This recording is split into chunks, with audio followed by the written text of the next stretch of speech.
Well, yes, and I hope that we can wrap up these cases and that they go to trial in court. I mean, we want to see real consequences. People must be criminally charged, and the judges must consider it on its merits, and if they're guilty, they must have severe prison sentences.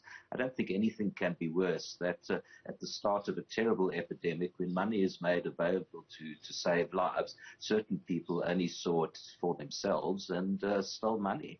And it's quite shocking, really. I think it cost lives. You know, there were 300,000 inferior medical masks that were purchased instead of the proper masks. And I mean, you know, people died. Our health workers who rely on so much weren't able to get the proper PPE that they required because of these crooks in the department. I mean, when we think about the stench of corruption, there is no more a disgusting stench than that around corruption, as you say, linked to COVID-19 and linked to potential life-saving equipment. Well, absolutely, and the scale of it, it's several hundred million, and I'd like to see it expanding beyond the PPE corruption, because we had in Gauteng 500 million rand spent on a hospital in the far west rand to renovate it, which was also supposedly to treat COVID patients. Well, it was apparently, according to the SIU, they thought they were going to spend 50 million rand and it ballooned to 500 million rand. And one of the contracts was concluded by telephone. I mean, can you imagine that? So there's R500 million just absolutely wasted. This hospital, in fact, has only treated 8 critically ill COVID patients in this whole year. So it's a white elephant, and I think that we need to try and recover the money from those who you know, unlawfully took this money or crooked it, however they got it. You know, I think there need to be consequences, so people must go to jail if they're guilty, but you know, the money was wasted, and we must try and get as much of it back as possible. Yeah. And the SIU is doing that, actually, because they're freezing assets, and I commend them for that.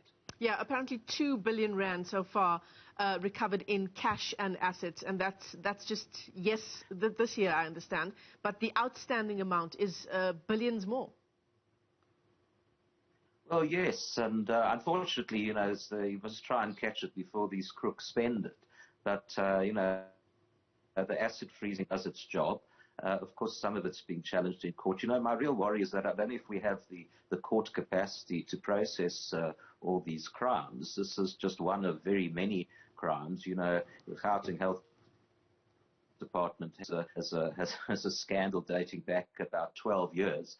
And apparently one of the implicated figures is going to be arrested today. I hope that actually happens. But the fact of the matter is that we have the matters outstanding for many, many years, and we must complete them. I think maybe we have to have special courts, special tribunals, draft in extra resources, and make sure that these cases do come to court and sentences are handed out. Okay, so you talk about court capacity as one thing, Jack. I understand more than 400 criminal cases have also been referred to the NPA. You know, given the kind of pressure that the NPA is under, perhaps now even more so, with Hermione Cronje leaving her position as the head of the investigating directorate, 400 more cases linked to COVID-19 referred to the NPA. When will we see those prosecuted?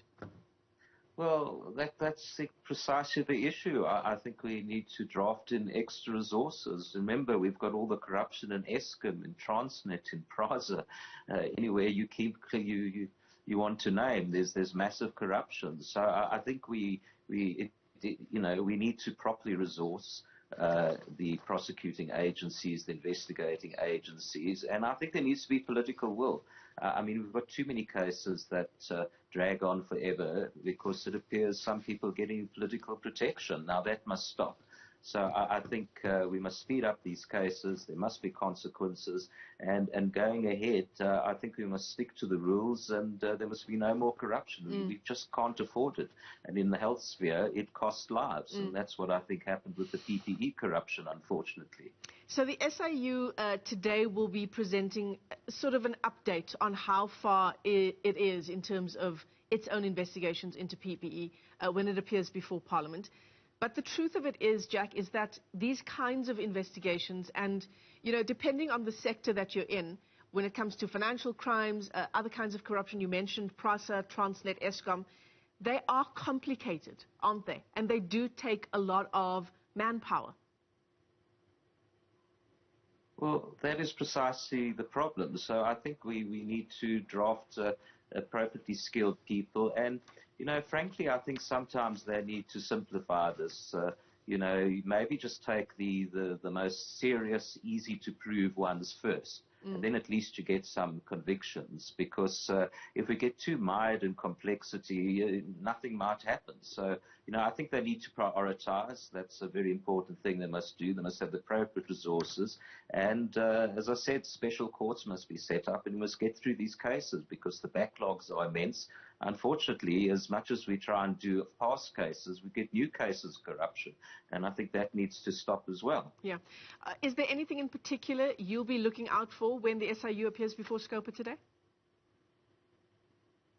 Well, I'd like to see the progress. Are criminal charges going to be laid? That's what hasn't actually happened, where people are appearing in court. Do we have court dates set? That's really what I want to hear.